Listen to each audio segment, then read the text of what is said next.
November 6, 2018 meeting of the Pima County Board of Supervisors. Roll call, please. Supervisor Bronson? Here. Supervisor Christie? Here. Supervisor Miller? Here. Supervisor Valadez? Present. Chairman Elias? Present. Let the record reflect that all members are present. Very good. I'd like to take a moment of personal privilege and remind everybody that today is the last meeting we're going to have before Veterans Day. So I thought it was appropriate that we remind everybody about Veterans Day, and we should think of the people that we love who served our country in the military, and especially think about those who didn't make it home to be with the rest of us. And it's a hard thing to understand sometimes because we really don't know what each other's families have done to serve this country. In fact, very often people don't talk about that stuff. So rather than being naive, we should honor everybody in the service that they give to this country. So I'm going to ask Reverend David Pavesic, I got it right the first time, Reverend, and then I screwed it up twice. I apologize to you, but please come forward and offer an invocation for us, to be followed by the Pledge of Allegiance, which will be led by Supervisor Valadez. Please rise. It's all right, Chair. I'm in the business of offering forgiveness. I need a lot of that. That's why my name tag says Pastor David, and it doesn't have my last name on it. You're going to be here all day. We go where needed. Let us pray. Gracious God, merciful Creator, loving Redeemer, we pray for our leaders. May they be wise, just, caring, and compassionate. May they seek a way forward and not back. May they seek your justice for all, especially those who tend to be pushed to the margins. May they seek to care for all your people and your creation. May they seek to console and support those who are the most vulnerable, as you have called us to serve the least. Yet on this election day, to pray for these things simply in the leaders is foolish, if we do not pray for voters to empower those very things you seek. So may those who vote do so with an eye towards the future, not the past. May they seek the good of the community and not just themselves. May they empower leaders who show care and not crass, hope and not fear, loving kindness and not disregard, or worse. Dear Lord, we pray for this whole land, seeking to be a nation under God, seeking to not be served but to serve. May we lift up leaders who will not inflame the base in the human condition, but instead call out and inspire the best of our human potential. We ask your blessings to these tasks and on those who will seek to lead us forward together. In your holy name we pray. Amen. Amen. Please join me in the Pledge of Allegiance. I pledge allegiance to the flag of the United States of America and to the republic for which it stands, one nation, under God, indivisible, with liberty and justice for all. Thank you very much, Pastor. We appreciate you being here and spending your time with us. We have a number of changes to the agenda today. On the regular agenda, page 4, item 17, real property. There's change in the district is incorrectly listed as District 3. In fact, it's District 4. And on the addendum agenda, page 1, Board of Supervisors, state funding for public education.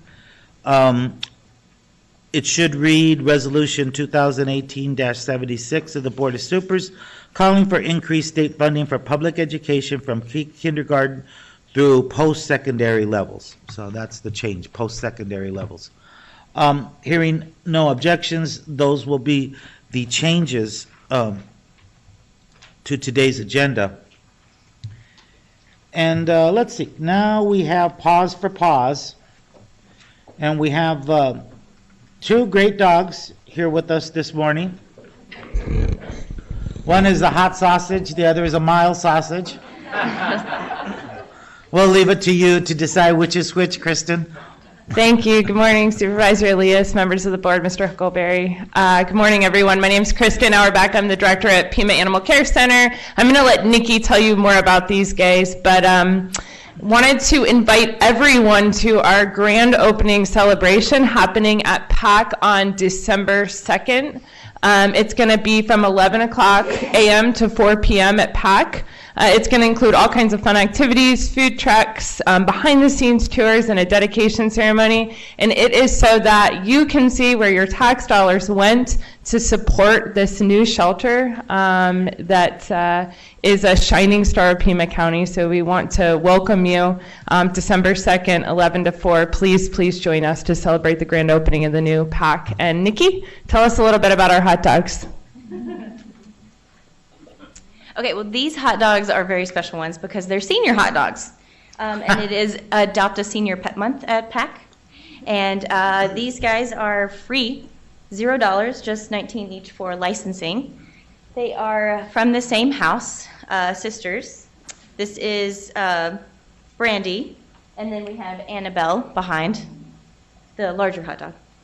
And both of them are very friendly. They love dogs. They love cats. The person who's fostering them deals with the foster program, so she's constantly bringing home different kinds of animals, and they've had no problem. And they like kids, too. Nice kids is what I've been told, so. Like most of us, right? And yeah, they're free to go home, and they'd like to find a nice home today. Thank you. Thank you. Thank you very much. Appreciate you guys and all the work that you do out there at PAC. Okay. Senior Dog Month. That just lends itself to some kind of comment from the board, but I better let it go, being that it's election day and I'm in a good mood. So we're going to move on to presentations and proclamations. And the first one is item 5. It's a proclamation regarding National Hospice and Palliative Care Month. Chair is going to move the item. Second. Motion and a second to approve. Discussion. Objections. Hearing none. Motion carries. Let's see. We have Lynette Aramillo, Agnes Poor, Meredith Ford, Carol Clark, and the folks there from Casa de la Luz Hospice. So please come forward and we'll make this presentation.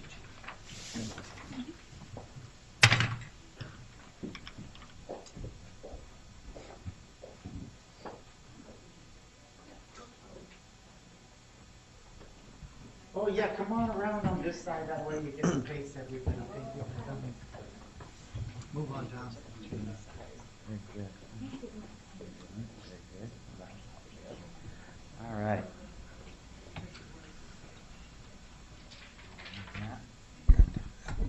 You get to hold it because you stood in the right place. Well, we all know about hospice care for the most part, and we know that it comes at a time that deeply affects us, usually at the end of a loved one's life. And it's become so important to us all, and a more peaceful way to deal with things, a more economical way to deal with things, but in all candor, a more caring way to deal with things. And I think that's the thing that we've all learned, and I know that's the folks at Casa de la Luz certainly work hard to try and do that, and we appreciate that and appreciate the work of all your folks in that regard. I do personally, and I know that Casa de la Luz has taken care of some of my family members.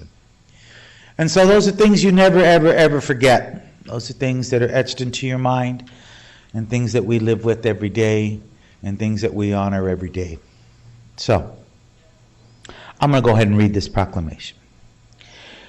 Whereas hospice is a program designed to offer person-centered and comprehensive end-of-life care, ensuring patients' dignity, choice, and quality of life.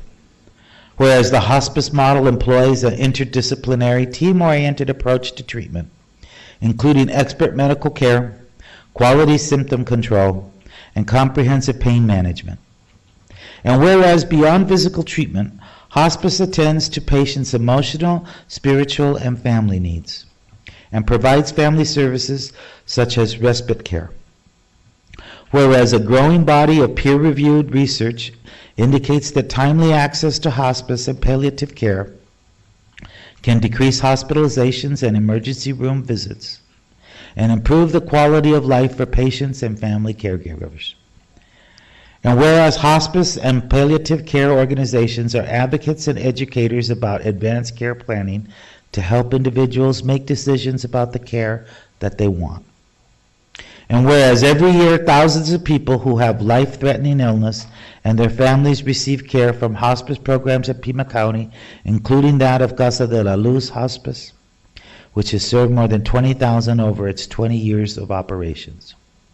Now therefore be it resolved that the Pima County Board of Supervisors hereby congratulates Casa de la Luz on celebrating its 20th anniversary and proclaims this month of November 2018 to be National Hospice and Palliative Care Month, passed and adopted this 6th day of November 2018.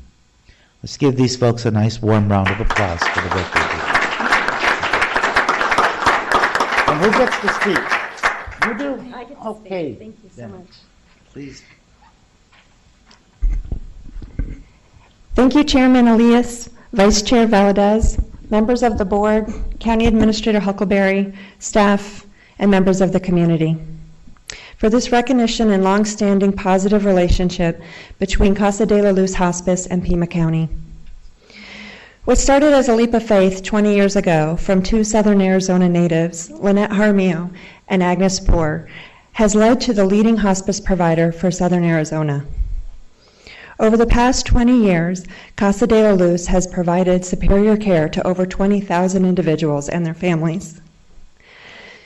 It is an honor to provide skilled, compassionate care, education, and support at end of life to Pima County, making every day count. Thank you. All right, now this is the hard part where we all have to take a picture with me.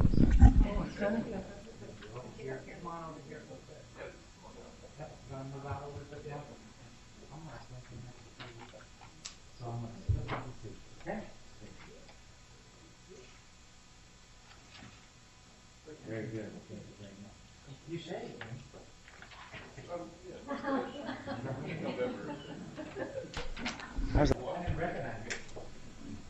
Thank you all very much. Thank you.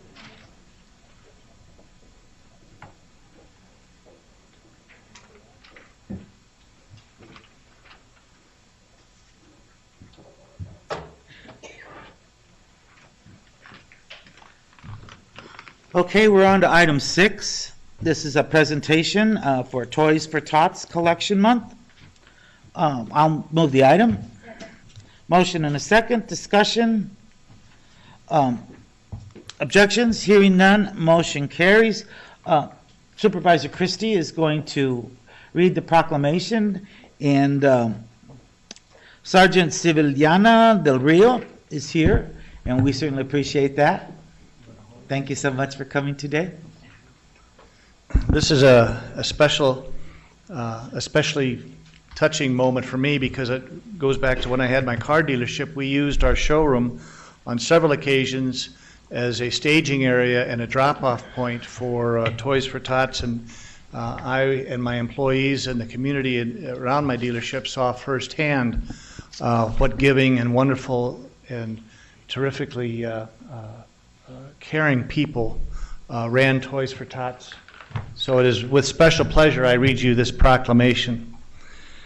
Whereas our local United States Marine Corps reservists and veterans voluntarily support the Marine Toys for Tots Foundation, a not-for-profit charity that provides leadership, funding, and the labor needed for organizing the annual toy collection and distribution campaigns throughout the United States, and whereas through their unselfish actions and unwavering support, these Marine and veteran volunteers bring awareness to the state of poverty in our nation by the annual collection of toys for the U.S. Marine Corps Toys for Tots campaign, and whereas without the assistance of these volunteers, many children, our community's most valuable assets,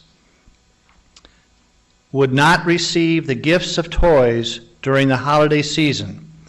And whereas it is the desire of Pima County employees to support, provide for, and assist with the collection of toys for the U.S. Marine Corps' Toys for Tots campaign, now therefore be it resolved that the Pima County Board of Supervisors hereby proclaims the month of December 2018 to be Toys for Tots Collection Month, passed and adopted this 6th day of November 2018. Congratulations.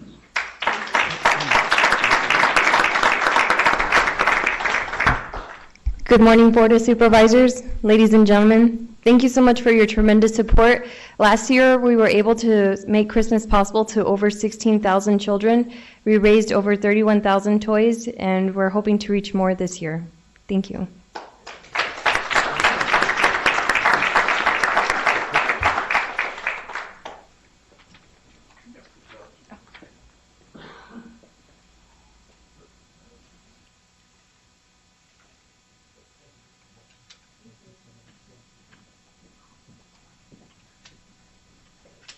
Very good, thank you. Thank you very much. We're on to item 7, Blackout Tobacco in Pima County Month, and the chair will move the item. Discussion, objections, hearing none, motion carries.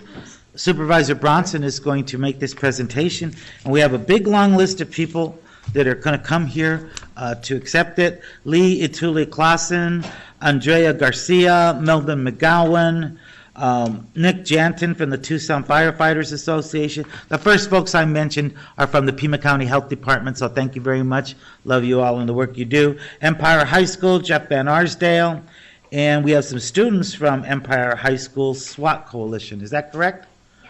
Excellent. Danielle Crane, Christina Davila, Pablo Davila, McKenna Sexton, Ava Ramale, Zain Hassan, and Camille Agosto. Thank you all for coming, and appreciate your efforts in making people aware that smoking is a really bad habit. As the chair well knows. I know better than anybody, and so And I think this time we're really going to do the blackout tobacco in Pima County, and you're going to participate successfully, correct? You're gonna force me to do that, Sharon. I understand that. Okay.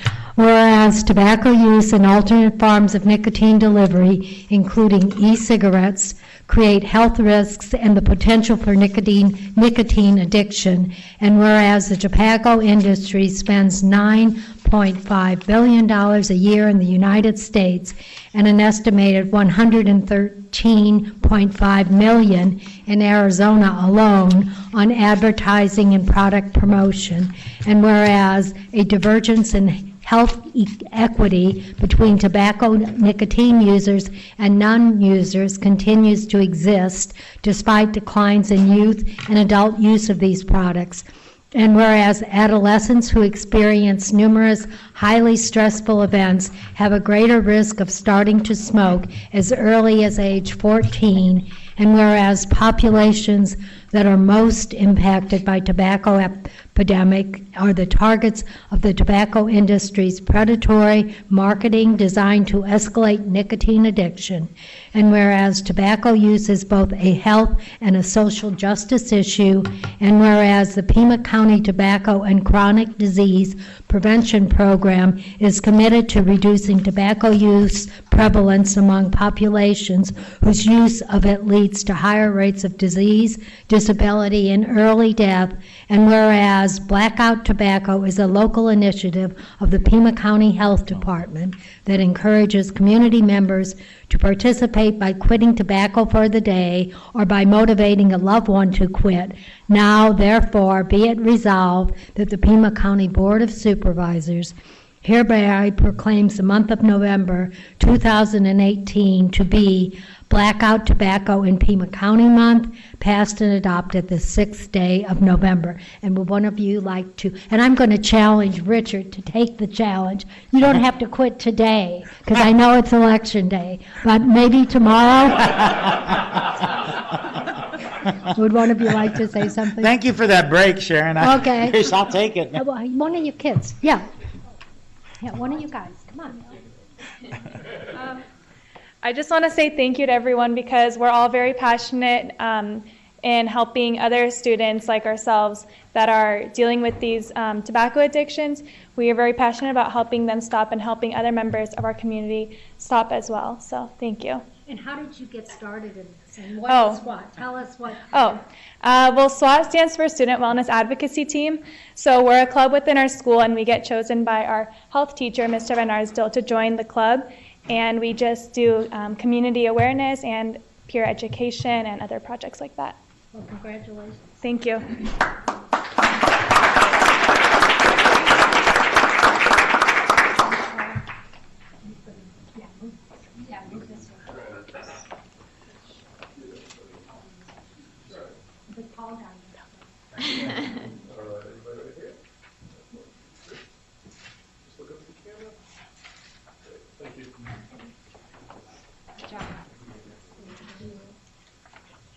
Thank you all. Thank you very much for all the work you put into it.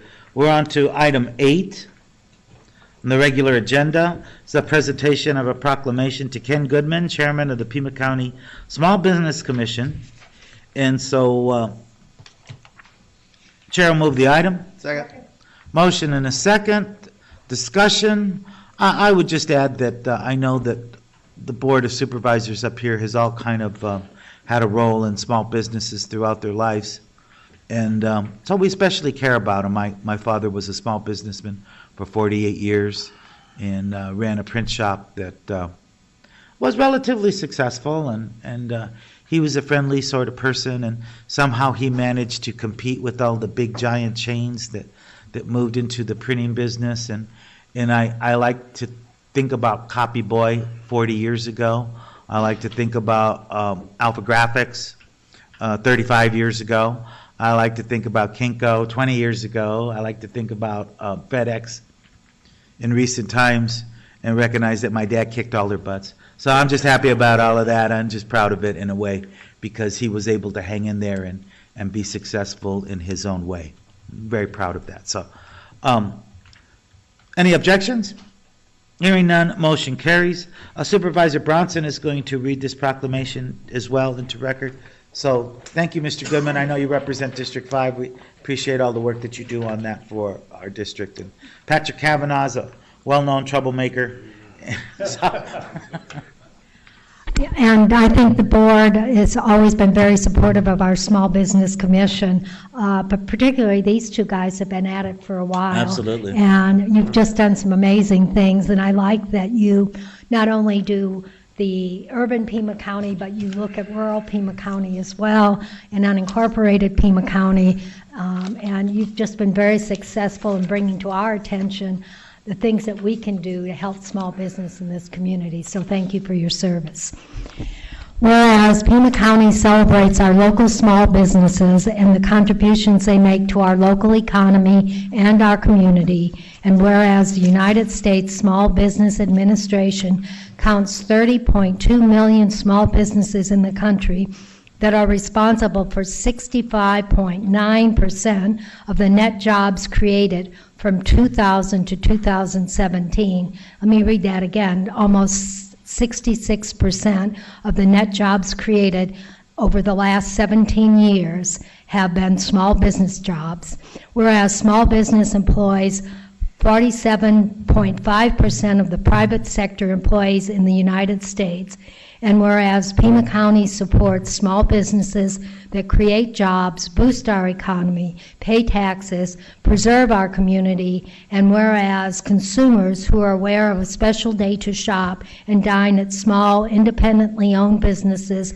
reported celebrating it to the support of their community, and whereas advocacy groups and public and private organizations across the country have endorsed the Saturday after Thanksgiving as Small Business Saturday, and whereas the Pima County Small Business Commission voted unanimously on October 18, 2018 to urge the Pima County Board of Supervisors to recognize the importance of small businesses and Small Business Saturday to the local economy. Now, therefore, be it resolved that the Pima County Board of Supervisors hereby proclaims Saturday, November 24th, 2018 to be Small Business Saturday in Pima County, passed and adopted the 6th day of November 2018.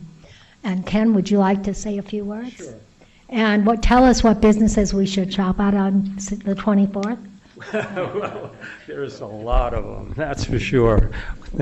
Thank you, Supervisor Bronson.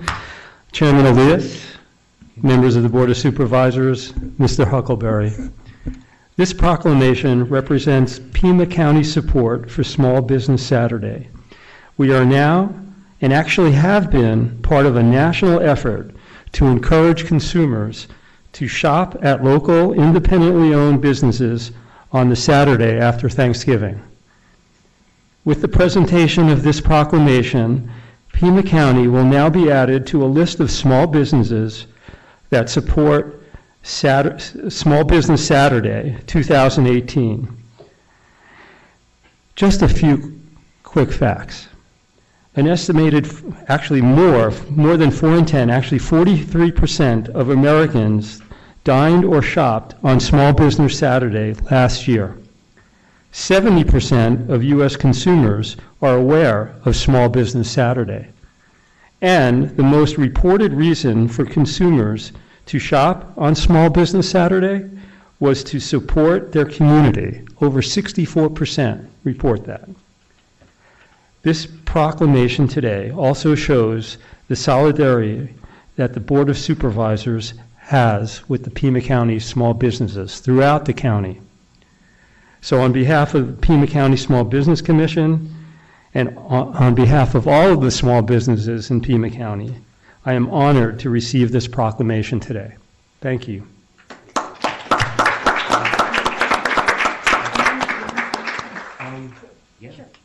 Why not? Yeah. Okay. I'm never elected. Sure, you might as well. Good morning, everyone, Board of Supervisors, County Administrator Huckleberry. Ken Blumenthal, and I'm honored to be an appointee as a commissioner by Supervisor Steve Christie. And small businesses are the heart of communities, and it's all about improving and enhancing the quality of life of our communities and adding to our economic development and the betterment of our schools and our education systems and the like. And it's all integrated. It's about community. And so we're proud to present the proclamation and encourage you to go out and spend and look for really good sales on Saturday the 24th, Small Business Day. Thank you.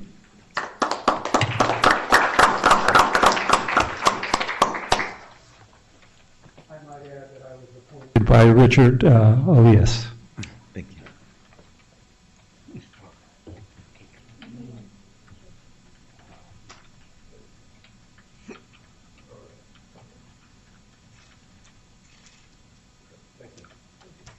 Thank you all very much. We appreciate the work you do. Thank you, Ken. Oops.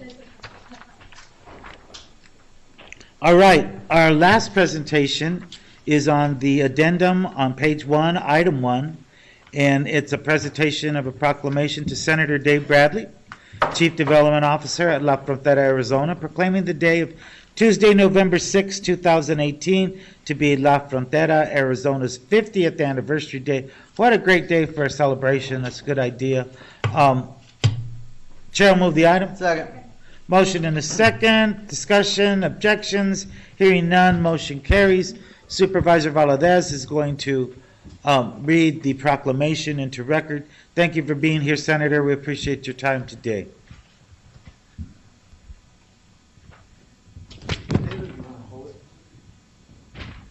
Thank you, David, for joining us. It's a pleasure to have you here.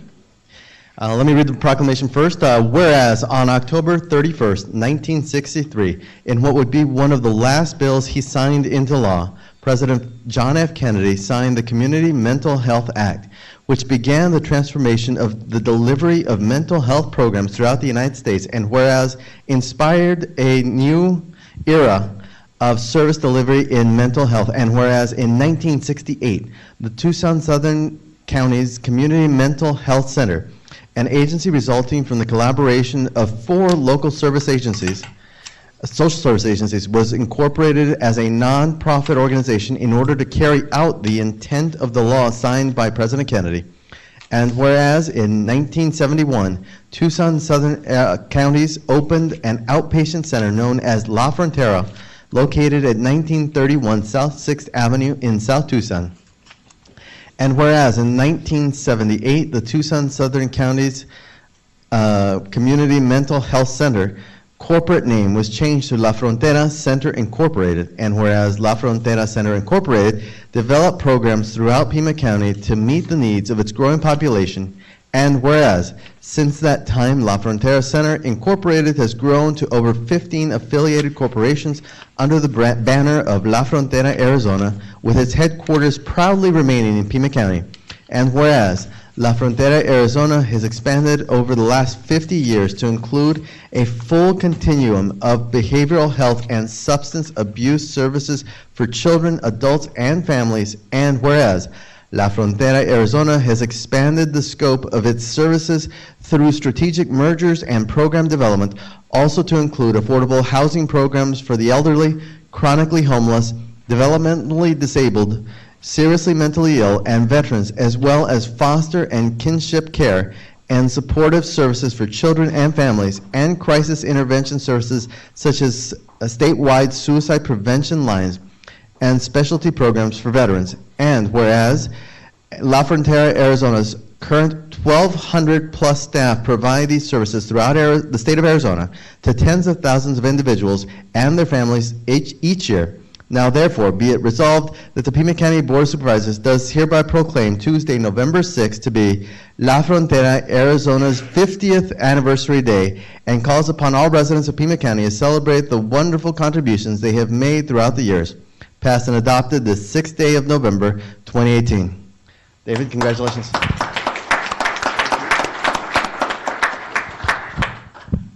It's always dangerous when you have a microphone and a politician. So, Two politicians. Two politicians. Well, I'll keep it brief. On behalf of the hundreds of thousands of people that have received services at La Frontera over the last 50 years, and the thousands of behavioral health and mental health and child welfare staff that got their careers started at La Frontera, I want to thank the Board of Supervisors, and Ramon in particular, for this proclamation.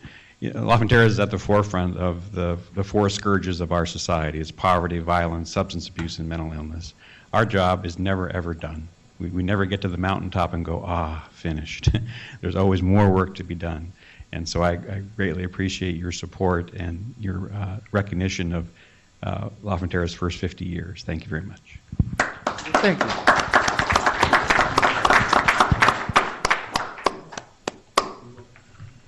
Oh, the microphone.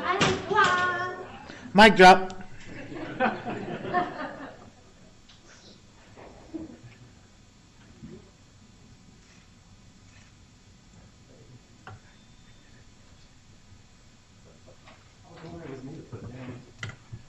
Thank you, Senator Bradley. Appreciate your time and you being here, and we really appreciate all the work that you've done in the area of behavioral health care for people here in Southern Arizona.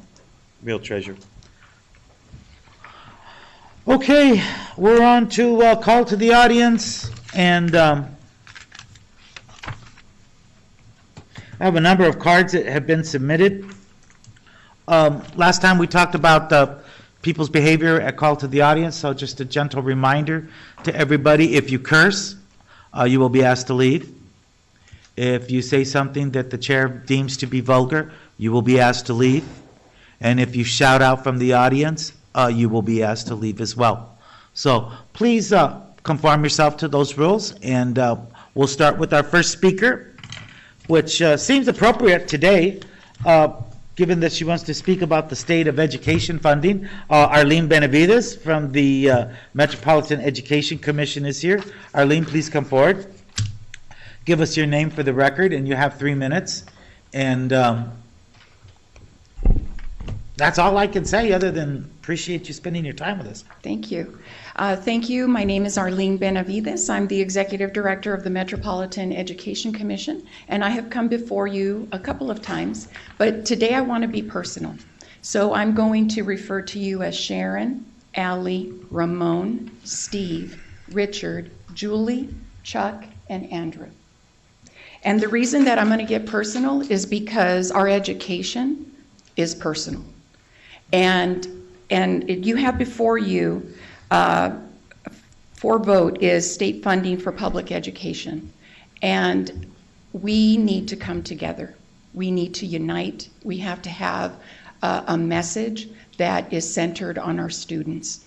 And that is my role as executive director, is we are a nonpartisan, nonprofit organization, and I take that very seriously. And we're going to be doing some work that is going to be centered on the students, and we need to have everybody on board and compromise as needed and work together. But the reason that it's also personal is because of where I come from. I come from poverty. I was raised in Guadalupe, Arizona. I'm a high school dropout. I got married at 17, and I was in an abusive relationship. I learned how to type in high school, and that's what got me a job at the phone company. The doors that opened for me at that phone company changed my life. That is where I realized the value of an education. It took me 17 years to get a bachelor's degree from Arizona State University, and I am very proud of that. I was inspired to devote the rest of my career to higher education. I did that for 15 years, and then I went back and I got my master's from the U of A. I have been in school for more than half of my life, and it has been a struggle because of my beginnings. And that is why I advocate for education. We have students out there that are in worse situations. And when we ask them, what do they want to do? They're confused, they're not sure. Because they are called to do something that has never been done before. I never thought that I would be where I am right now. And it is through the grace of God that I am here. And there are so many others that are in that same situation. So I just wanted to personalize my message as to why this is so important. And this is about all of us, and this is about our future. So thank you very much. Thank you very much, Arlene. Just give her a round of applause. That was really good. I know I'm really not supposed to do that, but I'll do it. So thank you for all your work. And we're glad you got all those degrees. Good for you. Our next speaker is going to be Wendell Long. Wendell, please come forward, and thank you for being here once more. And we'll give you 3 minutes to address the board. But no cursing. Well, yeah, that would be good, because otherwise we're going to pitch you. Good morning, everyone. Good morning, Honorable Board of Supervisors. I'm here for one last push for Prop 463, what I like to call just Fix Our Roads Prop, to fix the roads, and it's a bond issue to fix the roads in Pima County. So I'm hoping for everyone's support on that in the ballot boxes. Also, as some of you may know, it's election day, midterm elections. And I wanted to take this opportunity to also thank each and every one of you for your service so far in the midway point of your terms on the Board of Supervisors. I may not agree with each and every one of your decisions, but I am fully confident that each of you voted with your heart and voted what you thought would be best for Pima County. So thank you very much for serving Pima County for the last 2 years, and good luck in the next 2 years. And one last thing, vote yes for Prop 463. I won't sing it, but Prop 463, fix the roads for you and me. Thank you, everyone. Thank you very much, Wendell. Appreciate it.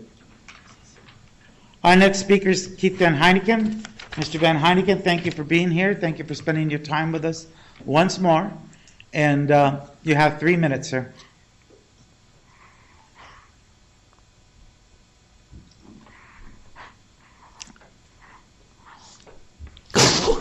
Good morning. The ping pong ball trick is what you get after $250,000 and smoking for 35 years. This is what you get.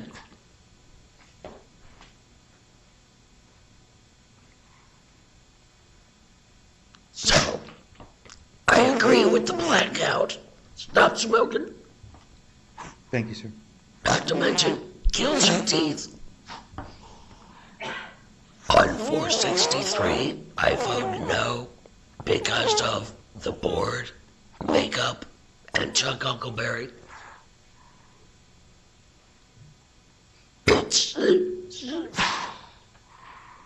It saddens me that you'll be here for 2 more years. I want one of these damn jobs with Pima County where I can die and blaze and get a pension forever. Why, I don't know. Because I've been coming down here for 12 years out of the 20 I lived here. And you've been miserable failures the whole time. You like to take things lightly. I can understand that because the situation is that bad. You're letting our roads turn to dirt between you and the city and the schools who get $3 billion to waste. And that's what you've done. You've wasted our blood, our money, and our lives. The last line in the pledge is liberty and justice for all. You have failed.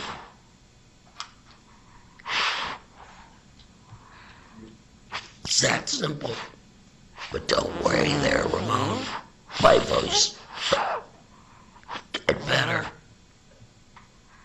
Have a good one. Thank you very much, Mr. Van Heineken. Our next speaker is going to be, I believe it's Chris Dilliter. Did I get that? I'm sorry, I have that wrong. I apologize.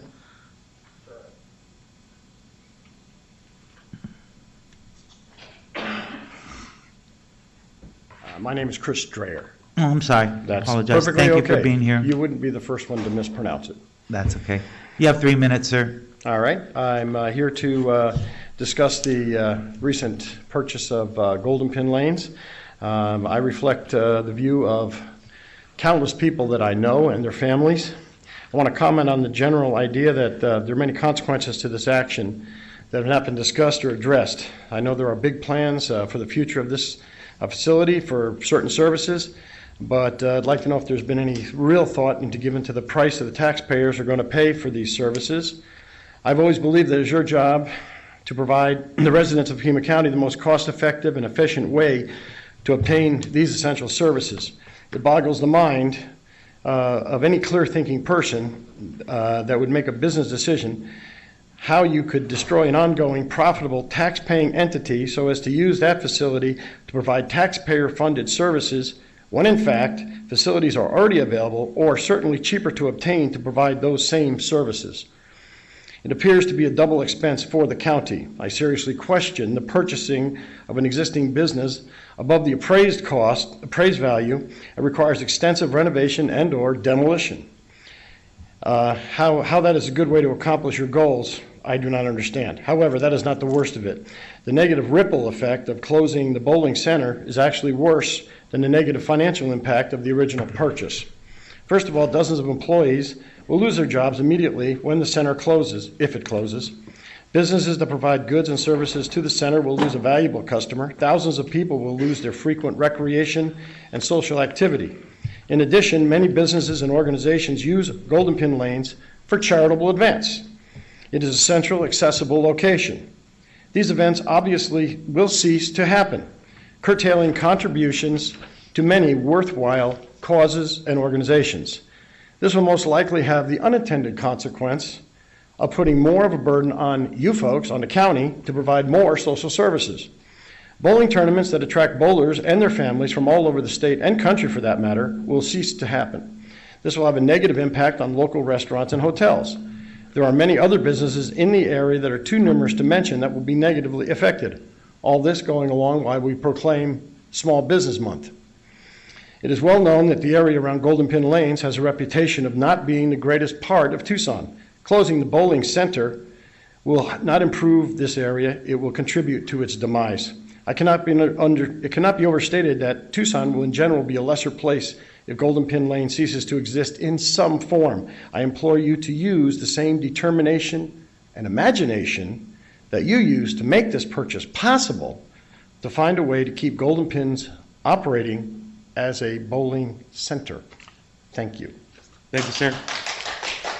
Our next speaker is going to be Jerry Ottoboni. Ms. Ottoboni, you have 3 minutes. Thank you very much for being here and spending your time with us once more.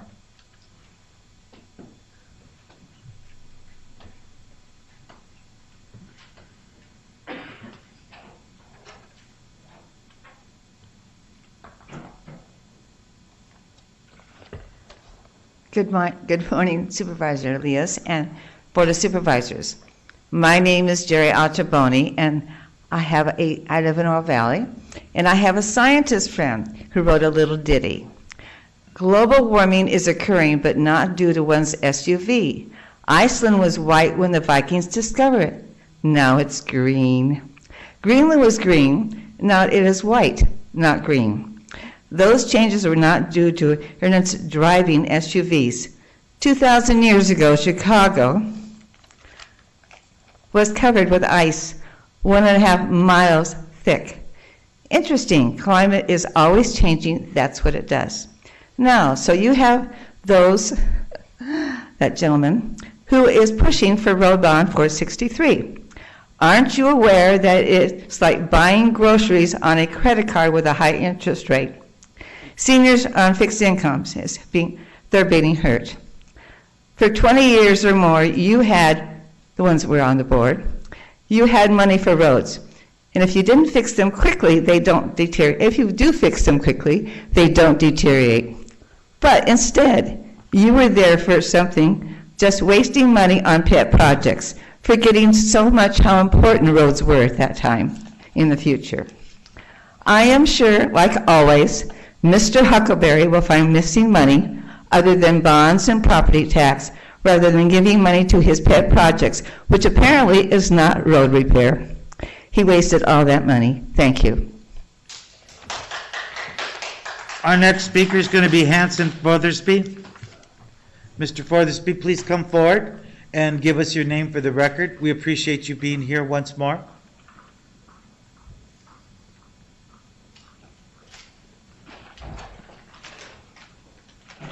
Thank you for the polite introduction, allowing me to speak. Okay, the supervisors are going to site county facilities with hundreds of employees at a location that often has accidents and during rush hour traffic jams. That's West Miracle Mile at the Golden Pin Lanes. Yesterday there was an accident near Flowing Wells in West Miracle Mile that blocked traffic. Last summer there was an accident at that intersection that blocked traffic for hours. I've been out there and seen during rush hour traffic on West Miracle Mile stopped up completely. Imagine harried county employees fearful of being late for work, rushing into the Golden Pin Lanes while many automobiles are coming off the freeway. There are bound to be more accidents. There are already hundreds of police officers trying to reach that area to go to work at the West Side Police Station. There is a large empty building on the northwest corner of Oracle and Limberlost that has been sitting empty for a long time, as well as the old hospital building on River Road near Stone that are not being used. There is a whole industrial park area south of West Miracle Mile that needs an infusion of new activity and which contains much empty land that are better alternatives than Golden Pin Lanes. The site for this county facility was not well thought out. Something went on with that sale that was not above board. Thank you for allowing me to speak. Sure, thank you very much, sir. Our next speaker is going to be Christopher Cole. Mr. Cole, if you'd come forward, state your name for the record, and please, you have 3 minutes.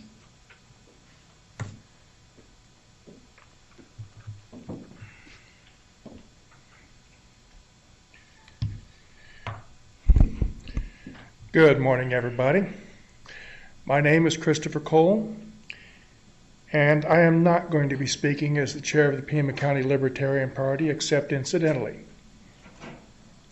I'm going to be speaking as a life member of the VFW, not on behalf of the VFW, but because I am a member of the VFW. I urge everybody to vote. More importantly, I urge everybody to vote knowledgeably. In October of 1964, and if you think about it, you might recognize the significance of the date, my father told me, unless you honestly look at both sides of an issue, you don't have an opinion, you're a parrot. It took me a long time to realize just how wise my father was in that. It took me longer than it took Mark Twain to realize how wise his father was. I urge everybody to vote knowledgeably, to look at both sides of an issue, to examine the candidates, and not just look at that little letter behind their name.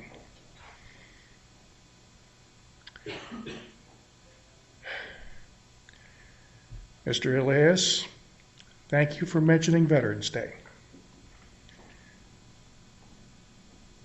There are millions of veterans, and every one of them has written a blank check to the American people that can be cashed as death,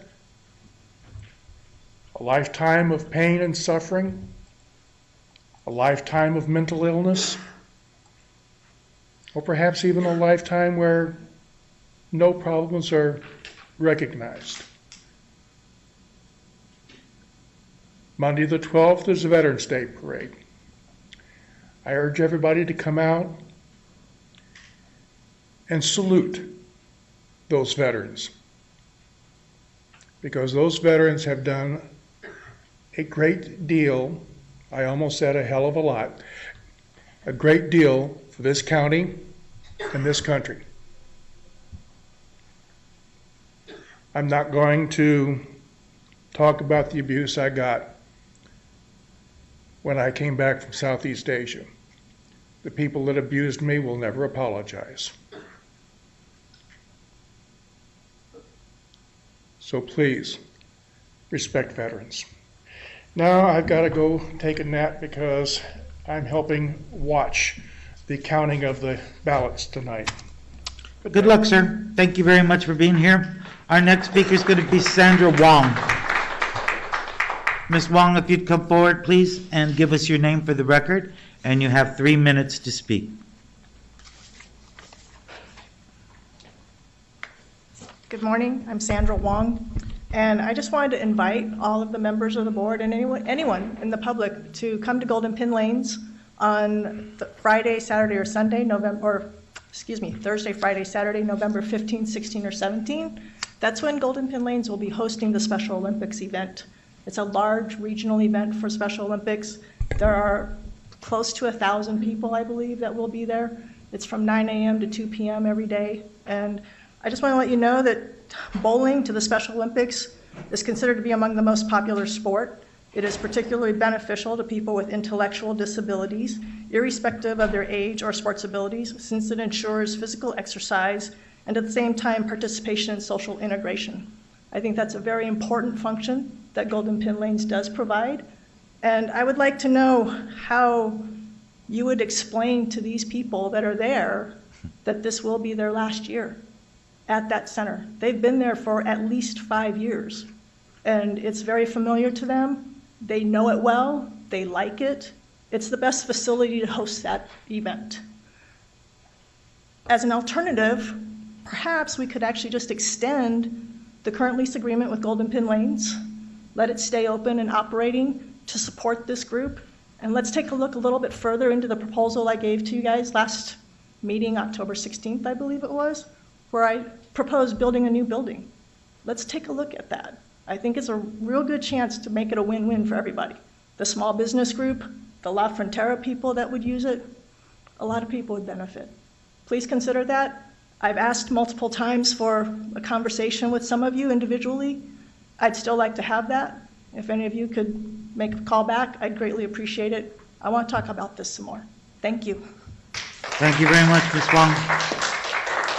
Our next speaker is going to be Paul Parisi. Paul, please come forward. If you'd give us your name for the record, you have 3 minutes to speak. Thank you for being here, sir. Yes, Chairman Elias, members of the board, I'm Paul Parisi, and I'm here representing For Tucson. We're a nonprofit that seeks biblical solutions for city problems. We're going to be working this year, as we did last year, on something that's two things at the state legislature. One is funding for education, and the other is something that ties very closely with it, which is justice reform, criminal justice reform. We've joined a coalition of people from one end, the ACLU, to the other end, the Koch brothers, who agree that we have far too many people in prison in Arizona on nonviolent issues. The people that are violent, put them in jail and throw away the key. But there's a lot of drug-related offenses that we could reduce that population. We spend $1 billion on the prison. And if we can reduce that population and get people into our society and keep them from going back to prison, we could put that money right into education.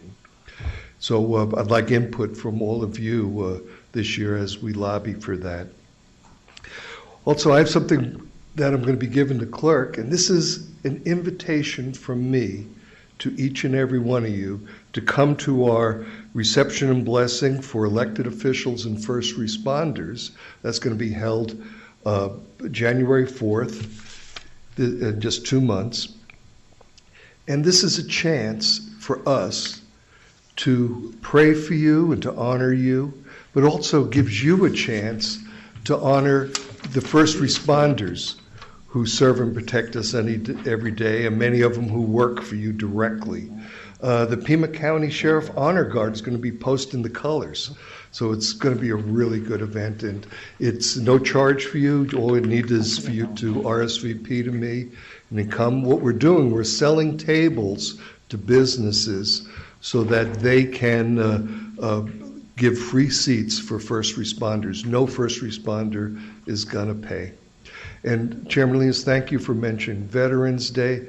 My father immigrated from Italy and became an American citizen and joined the Army Air Corps on Veterans Day in 1942, flew 30 combat missions in a B-17 over Nazi Germany, and after living a wonderful life, passed away on Veterans Day 5 years ago, and he was the most patriotic American there ever was. So thank you, and I hope that every one of you come to this reception. Thank you, Paul. Appreciate it. Our next speaker is going to be Hank Nelson. Mr. Nelson, if you'd come forward, please. Give us your name for the record, and you have 3 minutes to address the board. Thank you, Chairman Elias, Board of Supervisors. I'm a resident of Tucson Country Club Estates. Your item 16 on the agenda today addresses the abandonment of the streets in our neighborhood. I am here to rise in support, and I've been working on the committee. I want to thank County Administrator Huckleberry and his staff for his help, without whom we would have been lost way down in the weeds through this process. So that's all I've got to say. We support it, our neighborhood supports it, and we're really anxious to take these streets and make something really good out of it. Thank you for your time. Thank you very much, sir. Appreciate you being here. Our last speaker is going to be Kim Acorn. Thank you for being here, Mr. Acorn. Appreciate your time today. Please give your name for the record, and you have 3 minutes to address the board. Thank you. My name is Kim Acorn. I was the chairman for the Streets Committee in Tucson Country Club Estates. For about 1.5 years, we've worked on this project to bring our streets back private for maintenance control of the neighborhood. About 2-3 months ago, the board approved the advertisement of the intent that those streets were surplus right-of-way. And since that time, we held a vote of our neighborhood. I wanted to let you know 80% of the voters our homeowner voters approve of this action that's before you today, later on as a resolution to do that abandonment. And again, want to thank you very much for your consideration. Our neighborhood will be very appreciative of a positive vote. Thank you. Thank you very much. Appreciate it.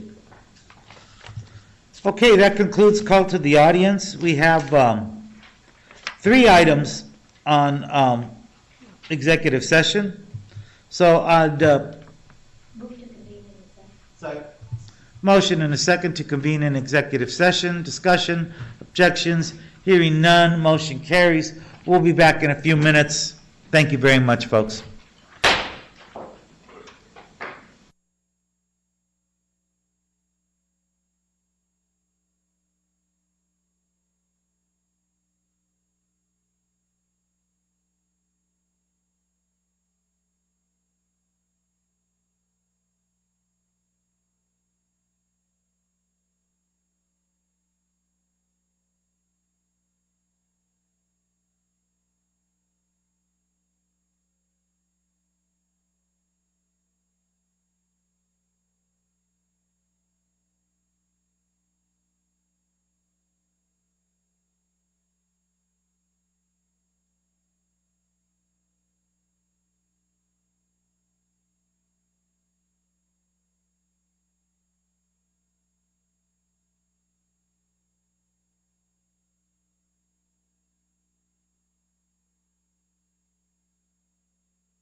I'd like to call back to order the November 6, 2018 meeting of the Pima County Board of Supervisors. We were in executive session. Council, please.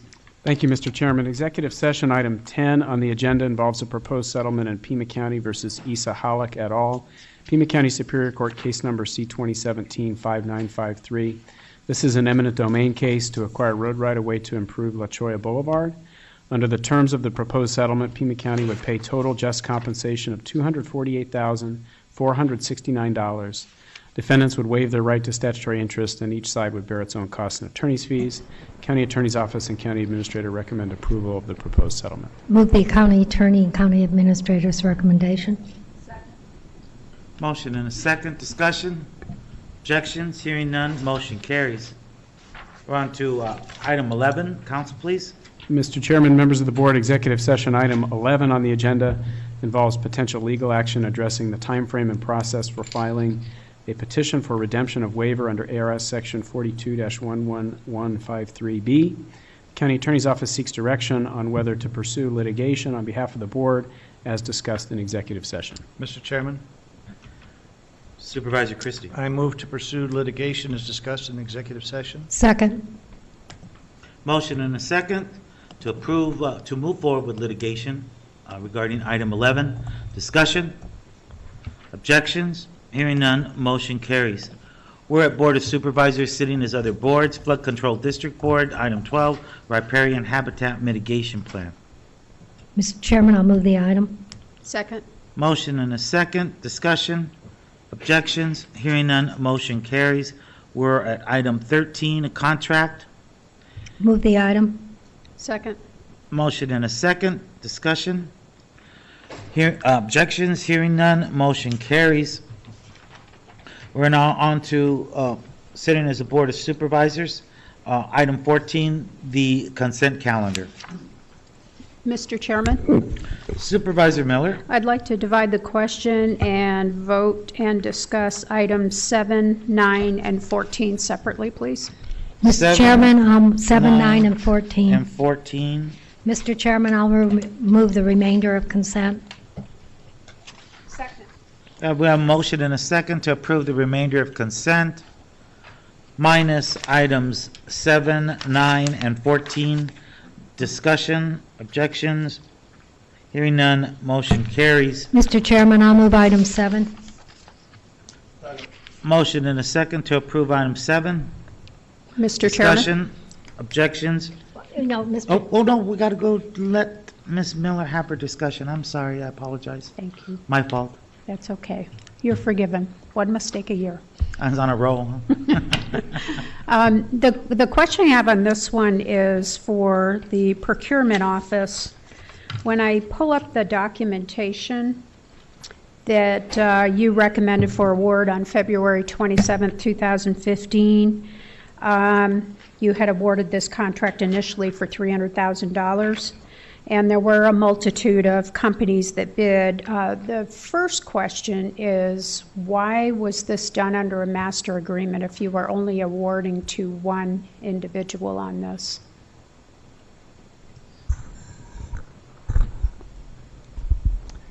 Chairman Elias, Supervisor Miller. The master agreements is just the title of the contract we use for as required contracts. The majority of them are only awarded to one contractor. Oh, the majority I've seen have had 2 or 3, but okay. The other question I have is on the sheet, it says that the person you awarded it to was non-responsive and you awarded the contract to them. It says they did not bid all items, and the first one listed is Arizona Glove and Safety. How did they get the contract if they were non-responsive back in 2015? Chairman Elias, Supervisor Miller, since I don't have the notice of recommendation of award in front of me from 2015, I can't really answer that. This is part of the background material. It's provided by your office, page 1 of 1. It's about 3/4 of the way down the page, and it says right on it, non-responsive firms. And so I'm just puzzled as to how this contract could have been awarded to a company that was non-responsive. May I look at the copy of what you have? Sure.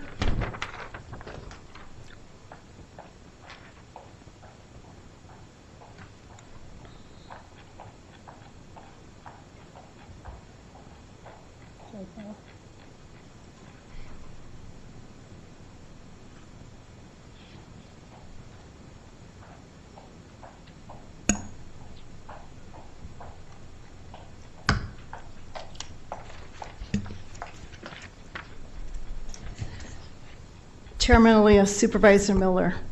So in 2015, Arizona Glove and Safety submitted 2 packages.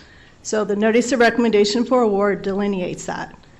Arizona Glove and Safety number 1 was 1 bid package, and that was the one we made the award based on. Arizona Glove and Safety number 2 was the one we deemed non-responsive because they did not bid all items. So do contractors typically do multiple bids? Is that how it's done? Because that seems very odd that they'd be allowed to do 2 bids. I would say it's not typical, but it is allowed and it does happen. They may propose different brand names and different pricing. That seems like an unfair advantage for one company. I mean, did they all get the advantage of submitting 2 proposals and one using, I mean, that seems really out of line to me, that you'd allow them to do 2 bids and whichever one stuck kind of thing, and the other folks only did 1 bid. Were they allowed to do 2 bids? Anyone is allowed to submit a sealed package. Multiple bids? Yes. Are they notified of that up front? It's not a custom notification in our solicitation, but if anyone asked or if it was discussed at pre-bid, we would allow it. Okay, and I just asked that I get that document back. You can just give it to Joanne, but the other, I guess I just have a real problem that this company got this bid to begin with, and now we're on revision 4. I think that I would recommend that we go back out to rebid this, since the company, in my opinion, got an unfair advantage to do 2 bids up front. Thank you. So I will object to this. Any further discussion? Any objections? I object. 1 noted for Supervisor Miller. We're on item 9. I'll move the item. Motion and a second. Discussion? Supervisor Miller? Mr. Chairman, on this one, my question is, why is this increasing by such a significant amount from prior years? You can see in the base year, both of these contracts were $750,000, and then they went down, and in last year it was $715,000 and $334,000 respectively. And we're adding $1.12 million to each of those 2 contracts. So I was curious as to why they're increasing so much. Is this because of the lease versus buy? Is that what's going on here? Mr. Chairman, Supervisor Miller, that's correct. In the past, we were leasing these things. Now we're buying them every so many years, so there are an occasional year in which there's a bump. Okay. All right. Thank you. I just needed clarification on that. Any further discussion? Objections? Hearing none, motion carries. We're on to item 14. I'll move the item.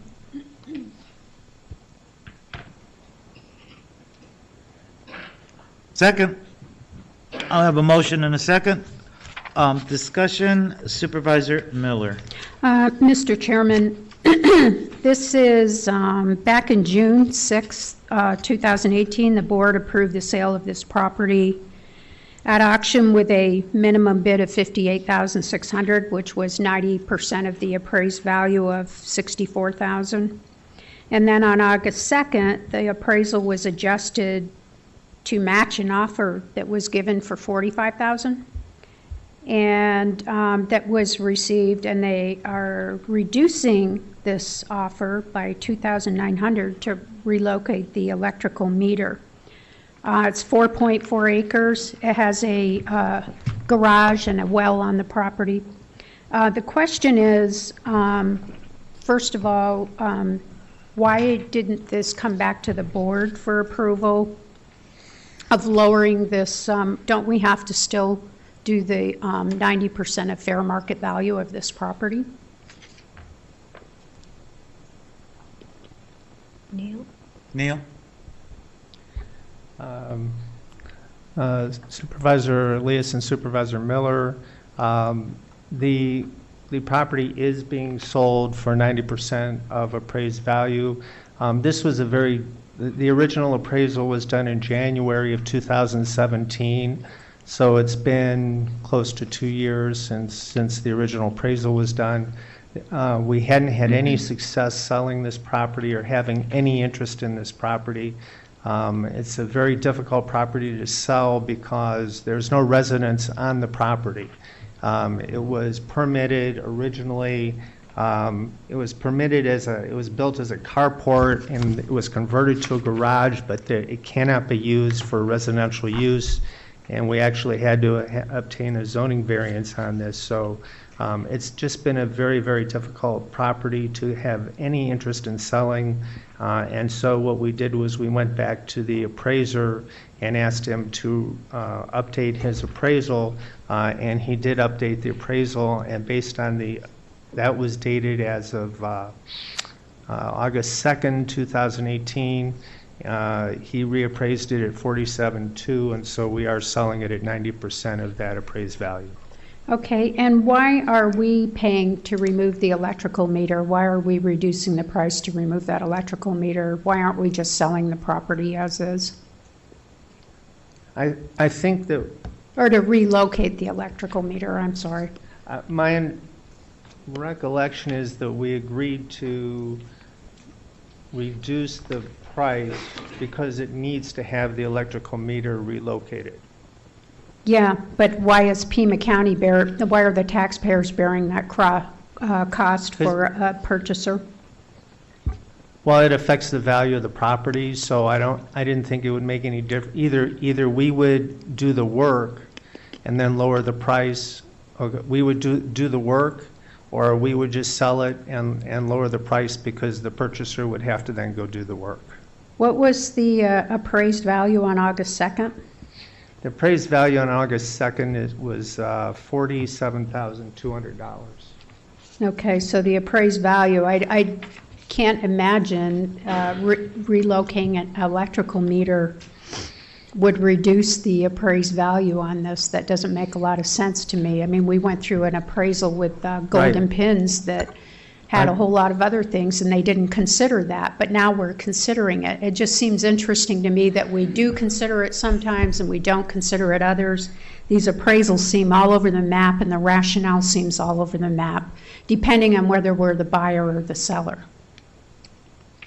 Well, all I can say is that the work needs to be done, and so we thought the easiest way of it, we notified the appraiser because we had the property inspected. That work has to be done, and so that was then factored into the appraised value by the appraiser. And so the other thing that I would note on this is that the county assessor for fiscal year 2019, did you see what he has appraised for the full cash value? This is 4.44 acres. It's $114,247. There's something really wrong here. If we're that far off, and then we're adjusting appraisals because we can't sell it, but then we're reducing it even further to relocate an electrical panel, that just seems I'm not sure about the county appraiser's value. I'd have to pull up the appraised value. I've got the document right here. I happen to stop, pull it on all of these. And all I can say, the county appraiser does a mass value approach. So the assessor does not go out and value individual properties the way an appraiser does. The assessor's office does a mass valuation approach. So they would not be taking into account factors specific to a particular property. In this case, the factors particular to this property is it's not a residence, it can't be used as a residence, and so that has a dramatic effect upon the value of the property. When the assessor does that, they would just look at the structure, and using their mass valuation approach, they would probably treat it as a residence and come up with a substantially different value.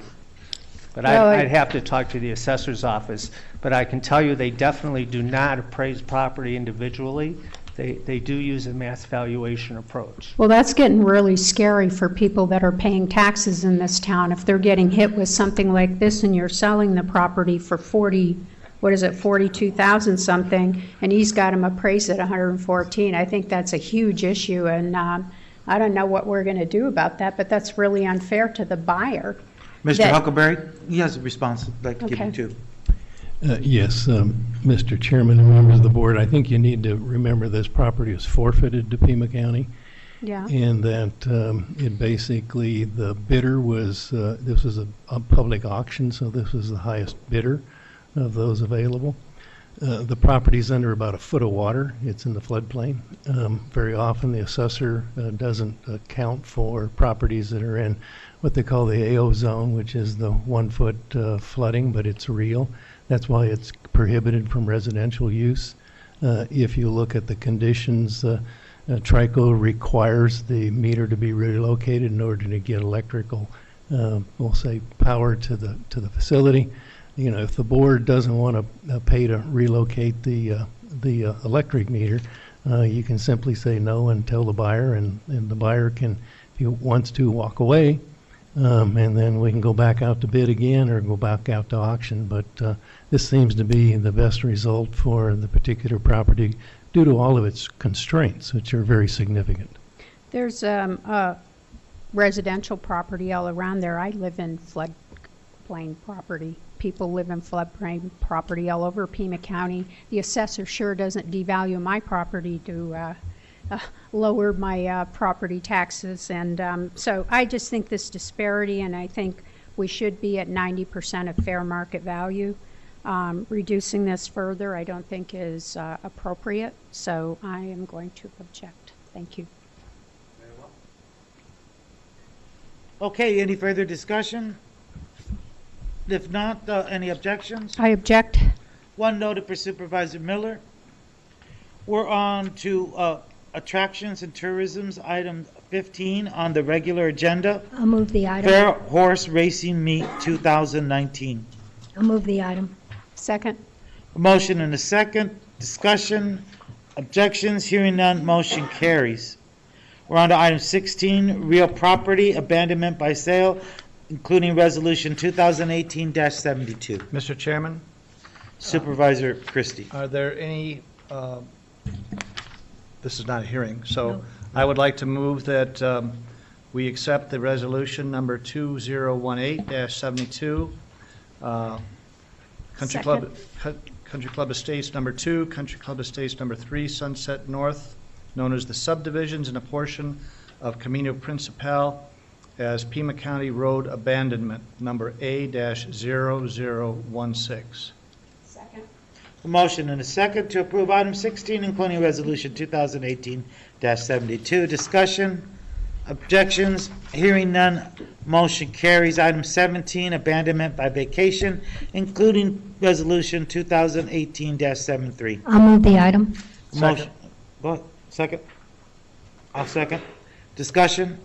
Objections. Hearing none. Motion carries. Item 18 is another abandonment by vacation, including resolution 2018-74. Move the item. Second. Motion and a second. Discussion. Objections. Hearing none. Motion carries. We're on to surplus property, item 19. Move the item.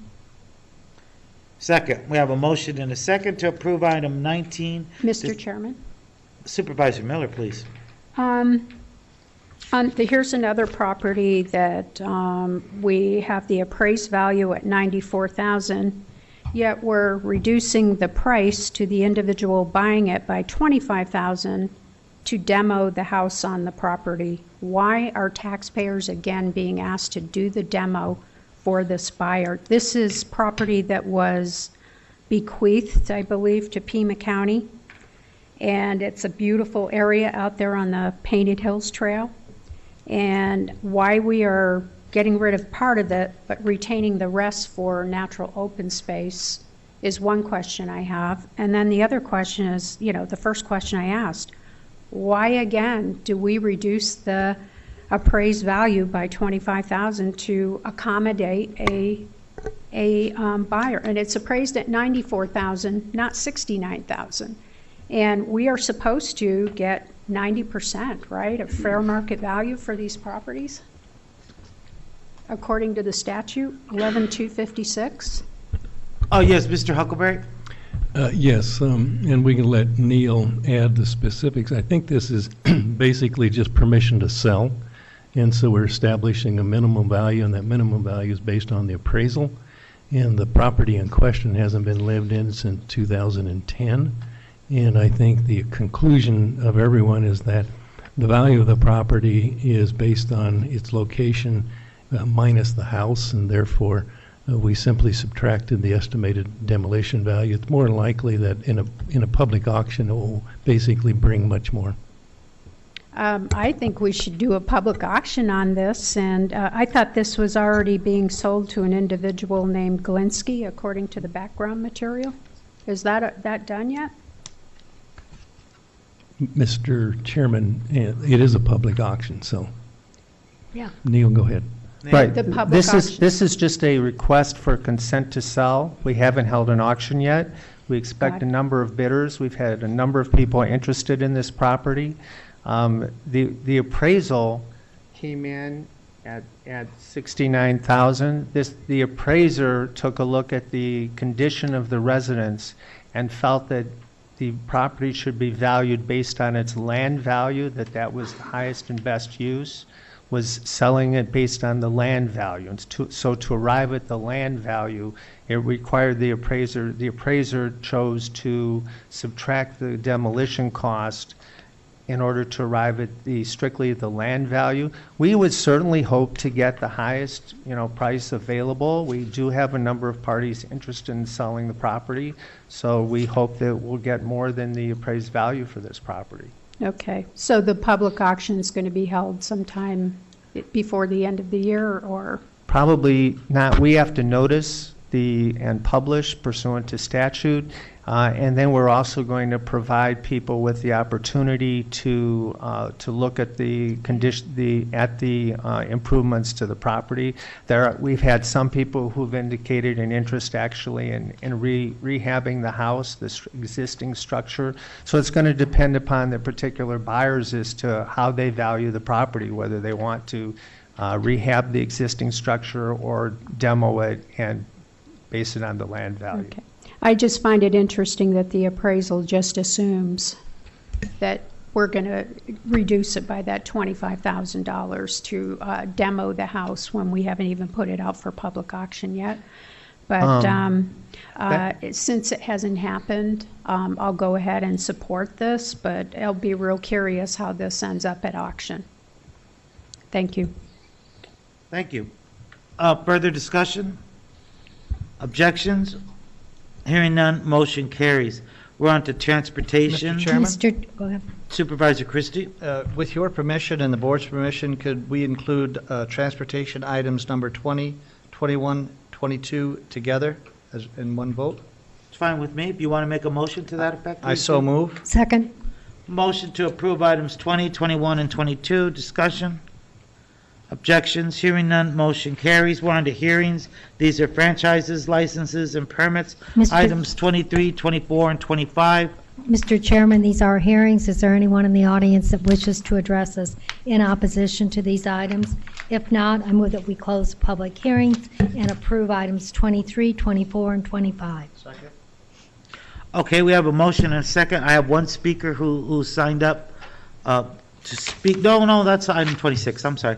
I messed it up. Excuse me. We have a motion and a second to close the public hearing and approve items 23, 24, 25. Discussion? Objections? Hearing none, motion carries. We're on to item 6, Development Services. This is a hearing. It's a zoning code text amendment, case number P18TA 00002, infill overlay zone. We do have one speaker, which we're going to hear before any motions or discussion. That's Dean Kotzlow. Sir, thank you very much for spending your time here with us. Please give us your name for the record, and you have 3 minutes to address the board. Thank you. My name is Dean Kotlow. I have a new facility at 3832 East Kleinedale in this new district. None of what I support what you're doing. I just want to make sure you know that I've already been through the torture in developing my building, and it was tough, but it came out very nice. I got to compliment the staff who spent a lot of time with the neighborhood, and I know they're not there. I don't think they're no longer with us, but they really did spend a lot of time with us in the neighborhood trying to get this communicated. It is really quite progressive, and I think it's really going to have an impact. I know one project's waiting for approval on this. Now you're going to tear down an old house and build a new building, so it's starting to work already. I like the idea of the island of the county in the city. I remember when the first staff people came in, I said two things. We're not going to be annexed in the city, and you're not going to take away our MU zoning. And if you have that discussion, we'll fight you. But that was not their objective. But it is quite an interesting what's going to happen to bring some more money into this little neighborhood and create some more value and more jobs, and also enhance residential properties also. So it's going to be a mixed bag of multiple uses in this neighborhood. I just wanted to voice my support for it. And I've already invested a lot of money in the neighborhood, so it doesn't apply to me, but I felt it was important that you hear from somebody in the neighborhood. Thank you very much, sir. Appreciate you taking the time to do that. Very good. Mr. Chairman? Supervisor Miller. I have some questions for staff on this one. Well, let me make a motion first. Oh, then I we thought can you already discuss. had. No, Oh. we don't have a motion. I'll move the item and close the hearing. Second, we have a motion and a second. Close public hearing and approve item 26, including ordinance 2018-31. Supervisor Miller. The questions I have, you talked about having a map of these various infill areas.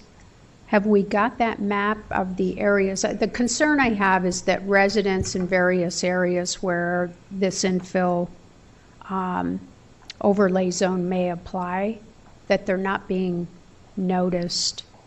Have you defined what areas qualify for infill overlay zone yet? Mr. Chairman, Supervisor Miller, we did so through Pima Prospers. It was primarily 4 areas. This is the first one we brought before the board. And we chose this one first because of sort of the existing infrastructure, the location. Seemed really ripe to try this one first. There's a couple others. Flowing Wells is queued up. The Benson Highway area, and potentially Ajo as well. Okay, okay. So they've already been identified. That was a concern and I didn't get that information that they'd already been identified, but I appreciate that. The other concern I had was it waives certain drainage requirements. You have the list back here that talks about the various ways that you're working to make sure these areas are developed. And what is the certain drainage requirements? So, Mr. Chair, Supervisor Miller, the good news is most of this area doesn't have a lot of mapped floodplain, but in case it is further developed, and then if it is mapped, instead of the typical process where if you're a developer, you come in to develop, we tell you to give us a hydrologist report to kind of tell the story. That's a cost and a review. What we're essentially doing, working with Flood District, is cutting to the chase, and what they're saying is you could bypass that hydrology study in this area if you elevate to this certain predetermined elevation. Just cut that out, and we're still then going to be okay with flood. Okay, and then are these all of them mixed-use properties so that there's residential and commercial involved?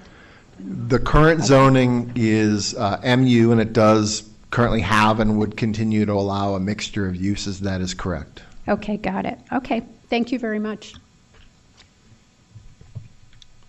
Okay, any further discussion? Any objections? Hearing none, motion carries unanimously. Thank you very much for being here again, sir. Item 27, this is a hearing rezoning ordinance 2018-32, case P17RZ00011. Chairman, Anyone in the audience that wishes to address us in opposition? If not, I move to close public hearing and approve item 27 and ordinance number 28-32. Motion and a second to close the hearing and approve ordinance 2018-32 and item 27. Discussion, objections, hearing none, motion carries. We're on to transportation, item 28. This is a hearing on a traffic resolution 2018-75. Mr. Chairman, if there's no one in the audience that wishes to address us on this item, move to close public hearing, approve item 28 and resolution 2018-75. Second. Motion and a second to approve item 28, including resolution 2018-75, and close the public hearing. Discussion, objections, hearing none, motion carries. We're on to the addendum. Item 2 is state funding for public education, resolution 2018-76. Chair will move the item. Mr. Chair? Motion and a second. Supervisor Christie. I have a number of statements to make about this resolution. Please. All in all, we're all in favor of good education, of transforming our educational system to meet the needs of our communities, our states, and our counties. But one question I have that's the beginning question is, what real effect does this resolution from the Pima County Board of Supervisors have on the state education system? And will it end up like in the pantheon of other resolutions that this board deliberates upon that have zero or limited effect on the issues? Secondly, addressing specifics in the resolution, if you go to bullet point number 1, it states that the resolution calls for avoiding any further diversion of revenue from Arizona's public schools. I'm assuming that means the discontinuation of vouchers. I think that's problematic as an issue for this resolution.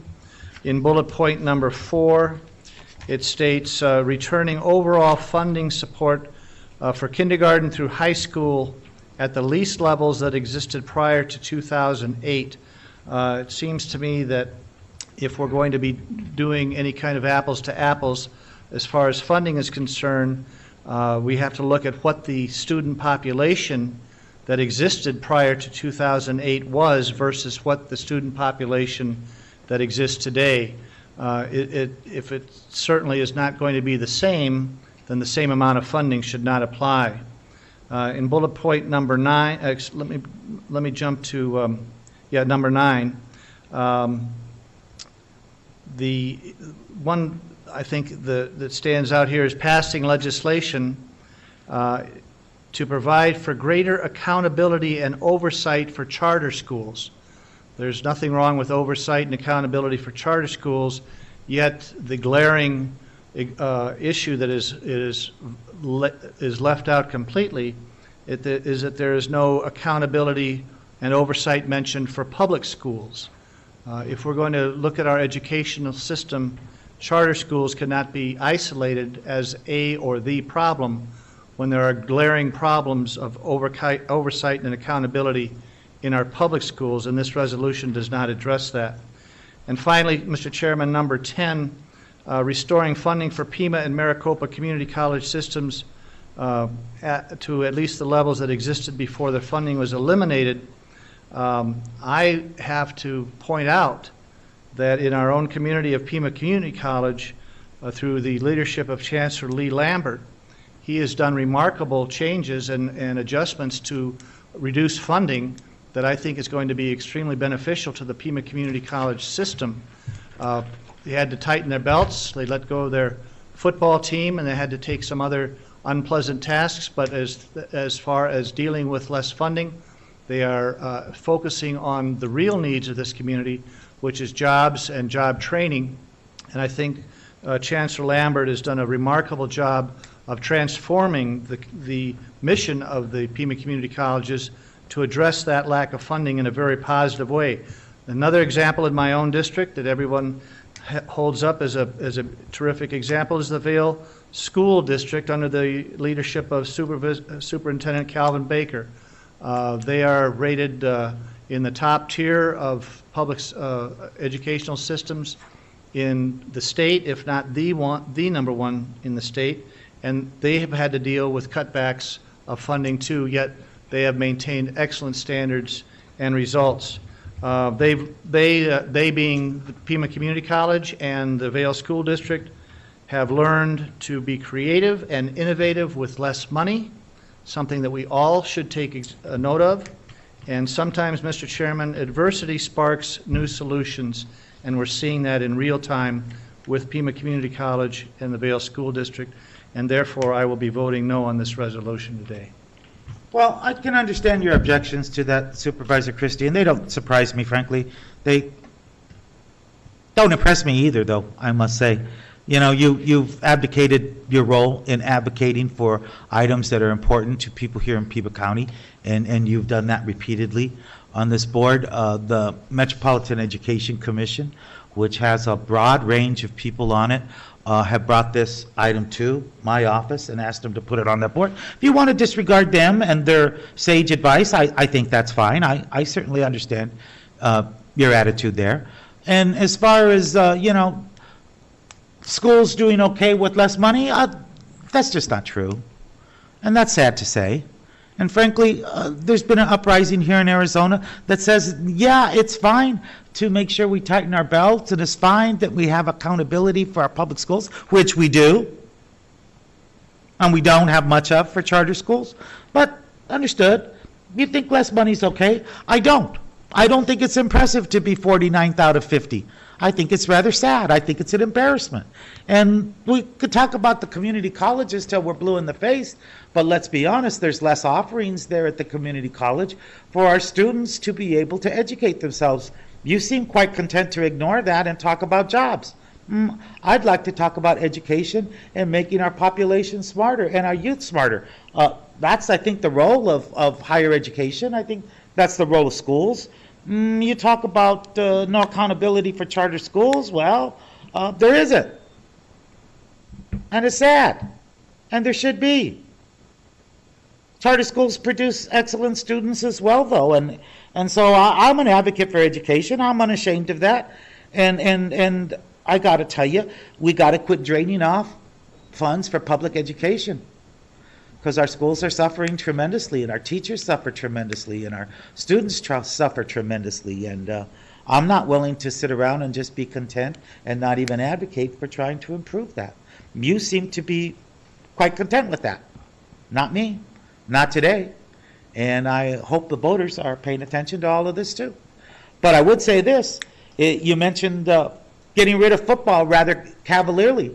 And, you know, our kids from Pima right now are involved in the national championship for junior college football. And I think it's a shame that this will be their last year having a chance to play, because athletics does enhance the educational experience of young people. And I know it was a very painful decision for Dr. Lambert and for the members of the Pima College Governing Board to get rid of football. I don't think they would dismiss it so easily in a phrase like you. Any other comments? Mr. Chairman? Supervisor Miller, please. This one I'm torn on, Sure. because I agree with a lot of what you say. I'm very concerned about public education. I'm very concerned. I'm pro-voucher. However, I don't think a lot of the children have access to those charter schools. That's the transportation to get there and to go out of their own community. That's very concerning to me. I agree we need more accountability for the charters. I am a product of public schools, and I think that we need to be very careful with the public schools, because I see this move to all charter, but then we have, as I said, the students that don't have access to that. If this language about the school vouchers wasn't in there, I probably could support most of it. I think the funding for education needs to be examined very thoroughly by the state legislature in this upcoming legislative session, and I think there needs to be more advocacy for our public schools. I mean, I'm getting really concerned. I love the vouchers, but I also am getting very concerned about the public schools. So I agree with both you and Supervisor Christie on various things. So this one's difficult for me, but I'm because of the elimination of the proposal to expand the use of school vouchers, I'm not going to be able to support it, but I am concerned about public schools, so thank you. I appreciate your comments, and I understand them. And like I said to Supervisor Christie, some people are willing to be content with the status quo. Call the question. Roll call. Supervisor Bronson? Aye. Supervisor Christie? No. Supervisor Miller? No. Supervisor Valadez? Aye. Chairman Elias? Aye. Motion carries 3-2. We're on to Pima Animal Care Center, items 3 and 4. Chair will move those items. Second. So we have discussion and objections. Hearing none, motion carries. We're on to item 5. Chair will move the item. Second. Motion and a second. Discussion, objections. Hearing none, motion carries. We're on to item 6. Mr. Chairman, move to accept. Mr. Chairman, substitute motion. Supervisor Bronson, please. I would recommend that we approve this grant subject to us communicating with our congressional delegation that these grants are not for prudent fiscal policy for both federal government and local government alike, and ask that congressional delegation to convert these grants into supporting full-time positions and not overtime. I would agree. I would second that motion. But let me see, let's make sure we understand that we are approving this memorandum of understanding so we can get Yes. money back that we've already spent. Right. But then forwarding a letter stating that we need to take a look at these grants because they do not repay the full cost of what it costs us to accept them, and that we should look at discontinuing overtime as the only use of staff time. And converting to full-time positions. Converting to full-time, right. Motion to second, discussion. Mr. Chairman? Supervisor Miller. I just have a question on that. Is that on a go-forward basis on future grants related to this? Because my understanding is some of this money's already been spent. It all has been spent Okay. already. That's why I'm voting for it. So- Otherwise, I wouldn't. Right, but No, but this is is it moving forward. Yes. Moving forward is Yes. what your motion's Yes. about. Okay, thank you. Supervisor Valadez, please. Mr. Chairman, and whoever's appropriate, Mr. Huckleberry, or I think Captain Fields in the back, is this for overtime pay?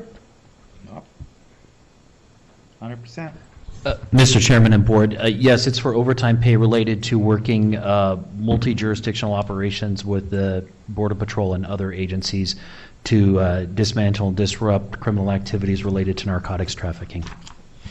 And Mr. Chairman, Mr. Field, these are a reimbursement for already completed operations, correct? Some of them are, some of them not. We have not exceeded the grant yet. All right, thank you. I also get frustrated because we have no information about what you're doing. And I think that we could be trusted to receive that information and receive those reports and receive those activity logs. All of us are sworn to that protection. But instead we receive none and are just expected to go along. Supervisor Christie? Would this, Mr. Chairman, be an issue that would have to go before the CPLEC board? Well, CLEPC, I beg your pardon. This is a memorandum of understanding about reimbursement for joint operations. So it is not necessarily grants. So far, we've only talked about grants. But I think Supervisor Bronson's motion is important and interesting in that regard, because I think that we really need to let that committee start to understand the broad use of these types of funds in offering public safety services. And so likely that mission needs to morph and change over time so that it becomes more inclusive and maybe even eventually becomes a law enforcement review panel. Mr. Chairman, to be clear, this is basically the Sheriff's Department submitting a bill to Customs and Border for repayment of expenses the Sheriff's Department incurred in the course of its mission dealing with Border Patrol. Well, I assume that, but I'm not really sure because we don't really have any data to show that. Could we ask? They won't offer it. Mr. Is that Chairman? correct? Am I correct in saying that? Let Lieutenant Vail. Mr. Chairman and Board, upon completion of criminal investigations, I'm sure there are synopses that we can provide to you related to those investigations, but I'm sure you appreciate the fact that during the investigations, all of that information is close held. My office asked for it, and we were told we couldn't receive it. Mr. Chairman, to your point, Please. if we could, I realize it'll be after the fact because you don't want to put at risk current operations, but specifically, could we get a report on the type and number of joint operation and task forces envisioned and the number of personnel that will be assigned to this grant, since I would assume we're going to accept it? I certainly intend on voting for it, and I think that's a good question. But I would also add that we receive confidential information all the time. There's no reason why we couldn't receive it. Mr. Chairman, this is basically a reimbursement for expenses incurred by the Sheriff's Department. In a joint operation with the U.S. Border Patrol, and it's being paid by the United States Treasury Forfeiture Fund. Has the Sheriff's Department submitted this kind of reimbursement along these same lines to these same agencies for the same purposes prior to this agenda item? Yes. So there is a history of the Sheriff's Department making these same presentations for the same purposes in the past that have been accepted and approved by this board. Yes, Mr. Huckleberry, maybe perhaps you could address this and why we formed the grant office. And I think to Supervisor Christie's point, he's wondering why are we changing our approach now, and perhaps you can address that. Mr. Huckleberry, please. Yes, Mr. Chairman and members of the board. The approach, obviously, from an auditing perspective, is we've transferred and internalized, meaning previously a lot of these grants were independently, we'll say, operated out of a particular department. They've now also been kind of co-managed in a grants innovation department management function that the board and we created this last year. It's in its infancy. It's getting off the ground. It will probably take some time to move it. I think in the question that's been asked is the issue of this accepting the grant because part of it is for services that already have been provided and part of it will be for services that be provided in the future. I think there's no particular problem getting information with regard to past operations and the conclusion of those operations, because I think if you look at the document, it's even got a program audit function in it at the very end. So that's really should all be made available to basically anyone. What we probably have to do is translate it from the language that's used by the law enforcement agencies to, what it really makes sense as. So, I think that obviously I've recommended the grant be accepted, and I think the motion of the board is to talk to the delegation because this is federal grant money, and it really talks about the board's belief, if that's your direction, that it's more appropriate to hire full-time employees as opposed to pay overtime for that function. And I think in addition to that, you need to have a little more transparency with regard to the end result of that grant expenditure. I believe it's perfectly appropriate to have it after the action is concluded, but not before. I would also add, just a minute, Steve, Mr. Christie, I would also add that, it surprises me that you say that, Supervisor Christie, because you're the one who very often talks about accountability and being careful about how we relook and re-examine things that have existed in the past. And I think that's all we're asking to do is to find out what's really going on and how much of these costs Pima County is bearing itself at a time when all kinds of questions exist about what's going on at the border. Mr. Chairman, I appreciate you reminding me of my past desires for accountability. My question is to the substitute motion. that has the caveats waiting for explanation of what the charges are, but accepting the grant.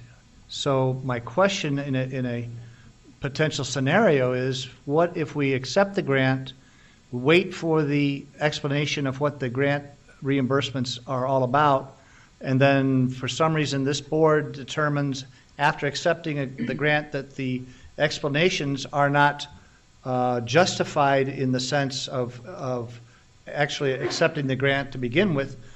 If the grant's already accepted, the board chooses to not accept the explanations, what do? Return the grant, or?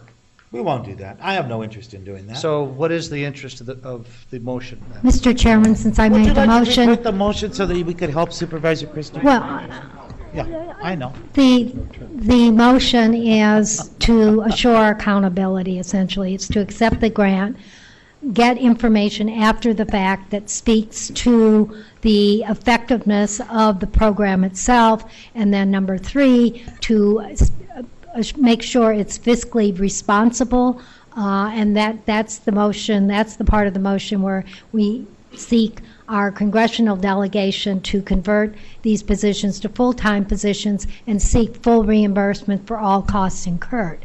It's just sensible fiscal accountability, fiscal policy. We should, if the government is giving us a grant, we shouldn't have to put the burden on our taxpayers to add additional monies in that then have to go into our budget that then affect the property tax rate. Without some prior knowledge. Because that happens too. If we have something that we know what we're getting into, that's one thing. But I don't think that's the case very often with some of our public safety grants. Supervisor Christie, please. Based on Supervisor Bronson's explanation, then I'm just want to reiterate that we go through the process of getting the accountability and all the detail of what this grant is going for. That in no way will jeopardize the acceptance of the grant. No. So we will be accepting the grant for this year. And also, by the way, we will be getting a detailed report about what the grant is for. For this year, and getting some accountability. So there's no jeopardization No. of the grant. Actually, I think we've already accepted this grant. This is Yes. about Oh, I understand that. I just want to make it clear from my own pea brain that we already accepted this grant, so there's not an issue there. What there is an issue is about this memorandum of understanding and what it really means, and I think Supervisor Bronson is adding on some stuff to give us a better idea of what that financial accountability is in And, reality. Mr. Chairman, would it not be advisable that regardless of what we get back from the entities reimbursing us, the government entities, would it not be advisable to maybe, in any event, have this issue reviewed by our commission, the CPLEC? I think in the next year it will be. This has already been done, though. If you want to make an amendment to my motion to ask that CLEPSI review it, that I'm fine with that. That would be acceptable to me. I think I seconded the Yeah, motion. I'll so- accept it as well. Okay, All right, so everybody knows what they're voting on now? probably not. Very good. Roll call. Supervisor Bronson? Aye. Supervisor Christie? Yes. Supervisor Miller? Yes. Supervisor Valdez? Aye. Chairman Elias? Aye. Motion carries unanimously. Hearing no objections, this meeting stands adjourned.